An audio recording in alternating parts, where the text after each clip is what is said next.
ಜಮೀರ್ ಮಗನ ಚಿತ್ರತಂಡದಿಂದ ಗೂಂಡಾಗಿರಿ.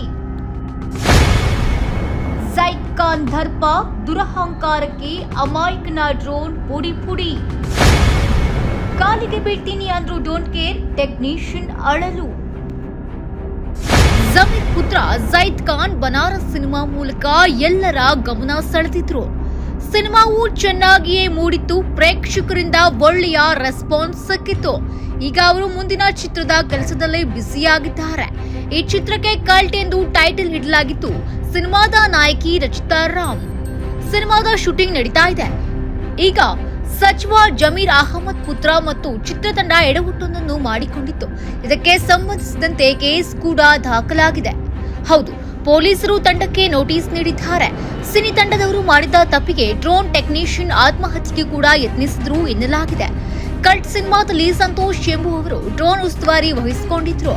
ಇವರು ಈ ಮೊದಲು ಮಾರ್ಟಿನ್ ಯುವ ಸಿನಿಮಾಗಳಲ್ಲಿ ಕೆಲಸ ಮಾಡಿದ ಅನುಭವ ಇದೆ. ನವೆಂಬರ್ 25ರಂದು ಚಿತ್ರದುರ್ಗದಲ್ಲಿ ಶೂಟಿಂಗ್ ನಡೀತಾ ಇತ್ತು. ಒಂದು ದಿನಕ್ಕೆ 25,000 ರೂಪಾಯಿ ನಿಗದಿ ಮಾಡಿ ಶೂಟ್ ಮಾಡಿಸ್ತಾ ಇದ್ರು. ಶೂಟಿಂಗ್ ವೇಳೆ ವಿಂಡ್ ಫ್ಯಾನ್ಗೆ ಟಚ್ ಆಗಿ ಡ್ರೋನ್ ಪುಡಿಪುಡಿಯಾಗಿತ್ತು. ಇದಾದ ಬಳಿಕ ಸಂತೋಷ್ಗೆ ಸಿನಿಮಾ ತಂಡ ಕೊಂಚವೂ ನಷ್ಟ ತುಂಬಿಕೊಟ್ಟಿರಲಿಲ್ಲ. ಈ ಬಗ್ಗೆ ಅವರು ತಂಡದ ಬಳಿ ಕೇಳಿಕೊಂಡಿದ್ರು. ಈ ವೇಳೆ ನಷ್ಟ ಪರಿಹಾರ ಮಾಡದೆ 1.5 ಲಕ್ಷ ರೂಪಾಯಿ ಬೆಲೆಯ ಮೆಮೊರಿ ಕಾರ್ಡ್ ಕೂಡ ಕಿತ್ತುಕೊಂಡಿರುವ ಆರೋಪವನ್ನ ಸಂತೋಷ್ ಮಾಡಿದ್ದಾರೆ. ಇದರಿಂದ ಮನನೊಂದು ಸಂತೋಷ್ ಆತ್ಮಹತ್ಯೆಗೂ ಕೂಡ ಯತ್ನಿಸಿದ್ದಾರೆ ಎನ್ನಲಾಗಿದೆ. ಮಾಗಡಿ ರೋಡ್ ಠಾಣೆಗೆ ಸಂತೋಷ್ ಸಹೋದರಿ ದೂರು ನೀಡಿದ್ದಾರೆ. ಮಾಗಡಿ ರಸ್ತೆಯ ಪೊಲೀಸ್ ಠಾಣೆಯಲ್ಲಿ ಕೇಸ್ ಕೂಡ ದಾಖಲಾಗಿದೆ.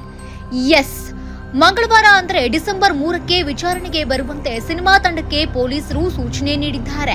ವಿಚಾರಣೆ ವೇಳೆ ಘಟನೆ ಬಗ್ಗೆ ವಿವರವಾಗಿ ತಂಡದವರು ಮಾಹಿತಿ ಪಡೆದಿದ್ದಾರೆ. ವಿಚಾರಣೆಯ ಬಳಿಕ ಪೊಲೀಸರು ಮುಂದಿನ ಕ್ರಮದ ಬಗ್ಗೆ ನಿರ್ಧಾರ ಮಾಡಲಿದ್ದಾರೆ. ಜೈದ್ ಖಾನ್ ಅವರು ಮೊದಲು ನಟಿಸಿದ ಸಿನಿಮಾ ಬನಾರಸ್ ಟೈಮ್ ಟ್ರಾವೆಲ್ ಶೈಲಿಯಲ್ಲಿ ಮೂಡಿ ಬಂದಿತ್ತು. ಈ ಚಿತ್ರಕ್ಕೆ ರಚಿತಾ ರಾಮ್ ನಾಯಕಿಯಾಗಿದ್ದಾರೆ. ಅನಿಲ್ ಅವರು ಸಿನಿಮಾವನ್ನ ನಿರ್ದೇಶನ ಮಾಡ್ತಿದ್ದಾರೆ. ಒಟ್ನಲ್ಲಿ ಅಮಾಯಕ ಯುವಕನ ಆರೋಪವೇನೆಂದ್ರೆ, ಈ ವಿಚಾರವನ್ನ ನಾನು ಮೊದಲು ಜಮೀರ್ ಪುತ್ರ ಜೈದ್ ಖಾನ್ಗೆ ತಿಳಿಸಿದೆ. ಅವರು ದರ್ಪದಿಂದ ಮಾತನಾಡಿದ್ರು. ಡ್ರೋನ್ ಪುಡಿ ಪುಡಿ ಆಗಿದೆ ಅಂದಿದ್ದಕ್ಕೆ ಹೋಗಿ ಗುಜ್ರಿಗಾಕು ನಿನ್ ಡ್ರೋನ್ನ ಅಂತ ಹೇಳಿದ್ರು. ಕಾಲಿಗೆ ಬೀಳಲು ಹೋದೆ. ನನ್ನ ಲಕ್ಷ ಬೆಲೆ ಬಾಳುವ ಮೆಮೊರಿ ಕಾರ್ಡ್ ಕಿತ್ತುಕೊಂಡು ಕಳುಹಿಸಿದ್ದಾರೆ ಎಂಬ ಆರೋಪ ಮಾಡಿದ್ದಾರೆ. ಏನೇ ಆಗ್ಲಿ, ಬರೀ ರೀಲ್ ನಲ್ಲಿ ಅಲ್ಲ, ರಿಯಲ್ ಆಗಿಯೂ ಕೂಡ ಹೀರೋ ಆಗಿರ್ಬೇಕು ಅಂತಿದ್ದಾರೆ ಸಿನಿಮಾ ಪ್ರೇಕ್ಷಕರು. Entertainment bureau, Sanchi news.